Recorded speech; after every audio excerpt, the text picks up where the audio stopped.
പൊന്നാനി നഗരസഭയും ഇരുപത്തിരുത്തി കുടുംബാരോഗ്യ കേന്ദ്രവും സംയുക്തമായി രോഗപ്രതിരോധ ബോധവൽക്കരണ സന്ദേശ റാലി നടത്തി. Shoppika weddings, the bridal legacy.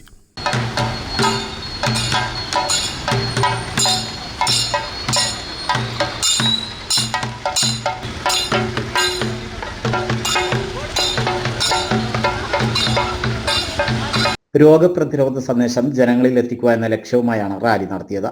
രോഗപ്രതിരോധ സന്ദേശ റാലി നഗരസഭാ ചെയർപേഴ്സൺ CV സുധ ഉദ്ഘാടനം ചെയ്തു. മികച്ച ആശാപ്രവർത്തകയ്ക്കുള്ള ഉപഹാരം പുഷ്പ സത്യന് ചെയർപേഴ്സൺ നൽകി. എലിപ്പനി ബോധവൽക്കരണ പോസ്റ്റർ പ്രകാശനവും ചെയർപേഴ്സൺ നിർവഹിച്ചു. ഇരുപത്തിരുത്തി കുടുംബാരോഗ്യ കേന്ദ്രം medical officer doctor U Shameena അധ്യക്ഷത വഹിച്ചു. വൈസ് ചെയർപേഴ്സൺ CP സക്കീർ, സ്ഥിരം സമിതി അധ്യക്ഷരായ Shanilkumar, Reena Prakashan, P Haseena, CDS chairperson Dhanya, കൗൺസിലർമാർ, ആശാവർക്കർമാർ, അംഗൻവാടി ജീവനക്കാർ, ആരോഗ്യ പ്രവർത്തകർ എന്നിവർ പങ്കെടുത്തു.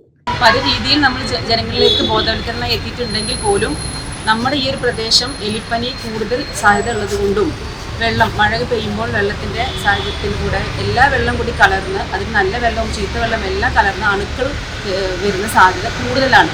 സമൂഹത്തിൽ ഭൂരിപക്ഷം ആളുകൾക്കും പ്രമേഹം, അങ്ങനെ നിയന്ത്രണമല്ലാത്ത പ്രഷർ, അങ്ങനെ പല ഹാർട്ട് സംബന്ധമായ അസുഖങ്ങളുള്ള ജനങ്ങളാണ്. അവരിലേക്ക് ഈ എലിപ്പനിയുടെ അണുക്കൾ വന്നു കഴിഞ്ഞാൽ പിന്നീട് മാരകമായി വരും, അല്ലെങ്കിൽ മരണം വരെ സംഭവിക്കും. അതും നമ്മൾ പ്രതിരോധിക്കണം.